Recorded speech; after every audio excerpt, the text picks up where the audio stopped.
Guys இன்னைக்கு pharmaceutical மைக்ரோபயாலஜியில் என்ன பார்க்க போகிறோம் அப்படின்னா reproduction or replication of virus அப்படின்ற டாபிக் தான் பார்க்க போகிறோம். ஓகே, வைரஸ்ன்றது எல்லாருக்குமே தெரியும், அது ஒரு micro organism.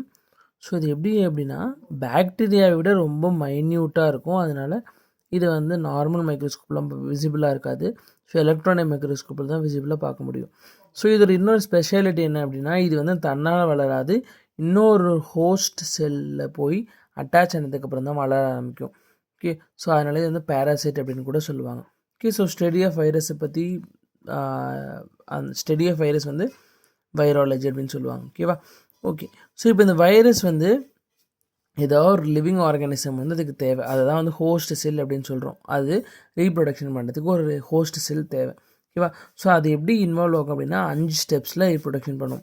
First is attachment, second is penetration, third is uncoating, fourth is synthesis, fifth is assembly and release. ஓகேவா?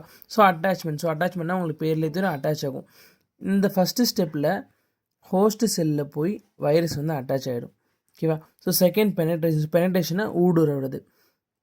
ஸோ அட்டாச் ஆன ஹோஸ்ட் செல்லில் அந்த பெனட்ரேட்டட் அந்த வைரஸ் வந்து உள்ளார கொஞ்சம் கொஞ்சமாக பெனட்ரேட் ஆகி உள்ளார போக ஆரம்பிக்கும். ஸோ தேர்ட் ஸ்டெப்பில் அன்கோட்டிங். ஸோ வைரஸில் வந்து ஐதர் டிஎன்ஏ ஆர் ஆர்என்ஏ இருக்கும். ஸோ ஓகேவா? அதனால் இன்சைட் தி செல்ஸ் அந்த enzyme dissolves the envelope capsid of the virus. So அந்த ஹோஸ்ட் செல்லுக்குள்ளே போனதுக்கப்புறம் அந்த ஹோஸ்ட் செல்ஸில் இருக்க என்சைம்ஸ் வந்து என்ன பண்ணும் அப்படின்னா வைரஸோட என்வெலப்பையும் கேப்சிட் அப்படின்ற பார்ட்டை வந்து கொஞ்சம் கொஞ்சமாக டிசால்வ் ஆக ஆரம்பிக்கும். ஸோ அதனால் வைரஸ் உள்ளார இருக்க ஐதர் டிஎன்ஏ ஆர் ஆர்என்ஏ வந்து வெளியில் வர ஆரம்பிக்கும். ஓகேவா? So fourth step synthesis. The DNA or RNA of the virus enters the host cell nucleus where the DNA is duplicated and transcribed into RNA.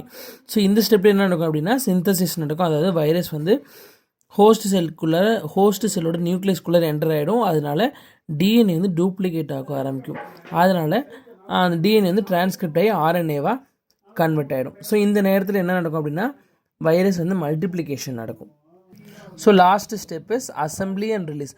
So assembly and ரிலீஸ்னா at last the multiplied DNA of the virus gets assembled inside the host cell and gets released out from the host cell. So host sell attach ஆகி penetrate ஆகி அன்கோட் ஆகி synthesis process முடிஞ்சு வெளியில் வர ஆரம்பிச்சிடும். ஓகேவா? So அது வந்து எங்கள் டயக்ராமேட்டிக்காக எக்ஸ்பிளைன் பண்ணியிருக்கோம். ஸோ ஃபஸ்ட்டு பார்த்தீங்கன்னா வைரஸ் வந்து ஹோஸ்ட் செல்லில் அட்டாச்மெண்ட் ஆகிருக்கும். செகண்ட் ஸ்டெப்பில் பார்த்தீங்கன்னா கொஞ்சம் கொஞ்சமாக உள்ளார பெனட்ரேட் ஆகி போகும். தேர்ட் ஸ்டெப்பில் அன்கோட் ஆகும். அதாவது அந்த வைரஸ்குள்ளார இருக்கிற ஜெனட்டிக் மெட்டீரியல் எல்லாமே ரிலீஸ் ஆக ஆரம்பிக்கும் அன்கோட்டிங்கில். ஸோ சிந்தசிஸ்லாம் அந்த ரிலீஸ் ஆனதுனால அந்த ஹோஸ்ட் செல்லோட நியூக்ளியஸோட போய் பைண்ட் ஆனதுக்கப்புறம் வைரஸ் வந்து நிறைய மல்டிப்ளை ஆகி நிறைய வைரஸாக வந்து மல்டிப்ளை ஆகும். So fifth is assembly. So அந்த மாதிரி நிறைய வெளியில் நிறைய மல்டிப்ளை ஆன வைரஸ் எல்லாமே ஒரே இடத்துல அசம்பிள் ஆகி ஒன்றா ஹோஸ்ட் செல்லை விட்டு வெளியில் போய் அடுத்த ஹோஸ்ட் செல்லுக்கு போய் அட்டாச் ஆகி அடுத்த ரெப்ளிகேஷனை ஸ்டார்ட் பண்ணும். இதே மாதிரி தான் இந்த சைக்கிள் வந்து கண்டினியூ ஆகிட்டே இருக்கும். ஓகே, ஸோ இந்த வீடியோ பிடிச்சுன்னு லைக் பண்ணுங்கள், ஷேர் பண்ணுங்கள், சப்ஸ்கிரைப் பண்ணுங்கள். தேங்க்ஸ் ஃபார் வாட்சிங்.